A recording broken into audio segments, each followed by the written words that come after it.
Hello guys, welcome back to my channel. आप सभी लोगों का मेरे चैनल पर स्वागत है। और अब मैं महाकाल की नगरी उज्जैन में आया हुआ हूँ। और अभी मैं आपको महाकाल की कॉरिडोर के बारे में और उसके दर्शन करवाऊंगा। जय श्री महाकाल।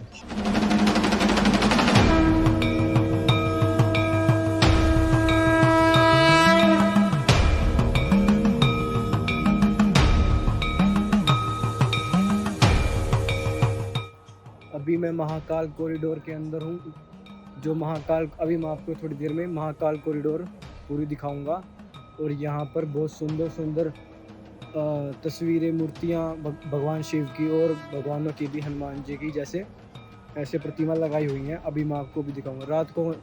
रात होने के बाद यहाँ पर लाइटिंग शो भी होते हैं, जो कि बहुत सुंदर होता है। और साथ में इसके सरयू नदी है, जो कि बहुत सुंदर नदी है। इसके साथ है जो अभी हम महाकाल की नगरी में आए हुए हैं, तो सिर्फ अंदर तो वीडियोग्राफी और फोटोग्राफी अलाउड नहीं है। जो गर्भगृह है और जो महाकाल परिसर है अंदर का, वहाँ पर नहीं है। लेकिन हाँ, मैं आपको बाहर की सारी वीडियो और सारी फोटोग्राफी करके दिखाऊंगा।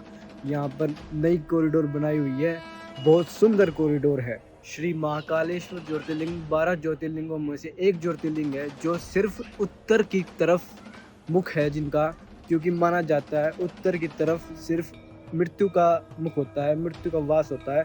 तो इसीलिए महाकाल का मुख जो है 12 ज्योतिर्लिंगों में से, या किसी भी हिंदू, अब हमारे भारत के किसी भी शिवलिंगों में से सिर्फ महाकाल का मुख उत्तर की तरफ है। तो इसलिए इनको महाकालेश्वर भी बोला जाता है, मृत्यु के राजा। अब जिस चीज़ का इंतज़ार था वो स्टार्ट हो गया है, लाइटिंग स्टार्ट हो गई है। तो अभी आपको सुंदर सुंदर दृश्य और सुंदर सुंदर लाइटिंग और कॉरिडोर के नज़ारे दिखाते हैं। जय श्री महाकाल।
ये कॉरिडोर भी हाल फिलहाल में बनी है। फिर लोग मेरे से पूछते हैं कि भाई आप बीजेपी गवर्नमेंट को क्यों सपोर्ट करते हो।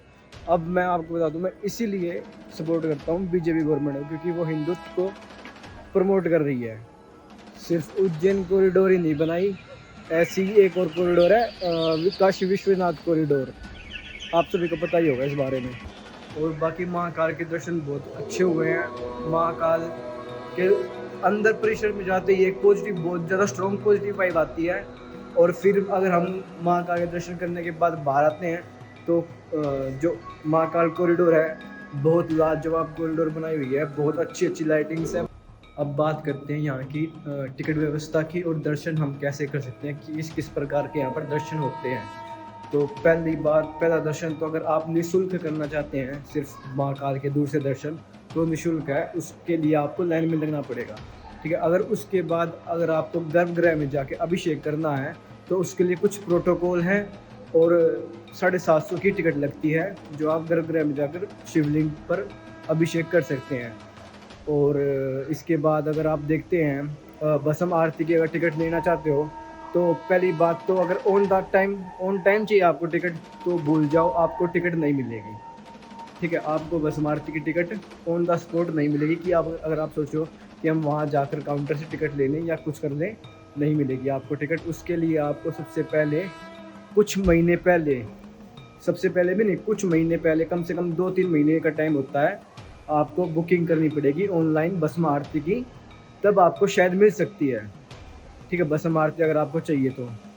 और उसके गर्भगृह में जाने का प्रोटोकॉल, अगर आप 750 की टिकट कटवाते हैं तो आपको सिर्फ धोती में जाना पड़ेगा, धोती या सिर्फ बनियान में, उसके अलावा कोई नहीं, कुछ नीचे लगेगा, सिर्फ धोती लगेगी। प्रोटोकॉल है अंदर जाने के लिए। और उसके बाद ना तो कोई फ़ोटोग्राफी हो सकती है अंदर, ना वीडियोग्राफी हो सकती। मैं गया था लेकिन वीडियोग्राफी फ़ोटोग्राफी नहीं कर पाया। मंदिर में अगर किसी भी मंदिर में और भी शिवलिंग है, अगर हम किसी भी शिवलिंग पर अभिषेक भी करेंगे, जो बाहर भी शिवलिंग रखे हुए हैं, तो उनके भी ये कितने थे, 550, 501, 251, 1100 रुपये ऐसे कुछ लेते हैं। तो ये सिर्फ और सिर्फ करप्शन है, इसके अलावा और कुछ नहीं है, धांधलेबाजी है। मेरे को सिर्फ यहाँ ये की चीज़ बुरी लगी, जो ये मंदिरों के नाम पर, अभिषेक के नाम पर जो पैसा ऐंठ रहे हैं लोगों से।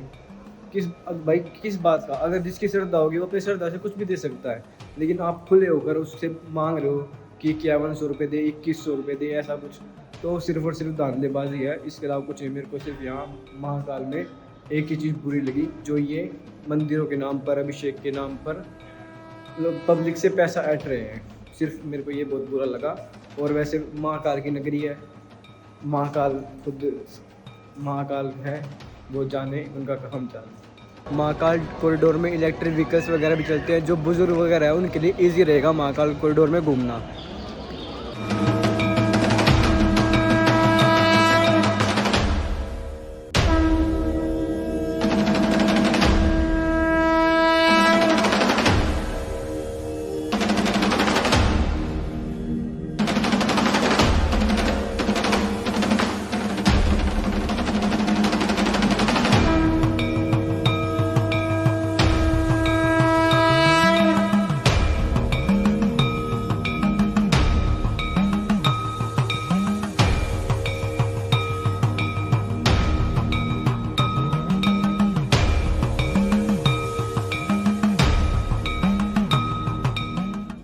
यहाँ पर आप VR के माध्यम से महाकाल और महाकालेश्वर मंदिर के बारे में जानकारी आराम से प्राप्त कर सकते हैं VR के माध्यम से। बहुत अच्छी सुविधा है। 150 की इसकी टिकट थी।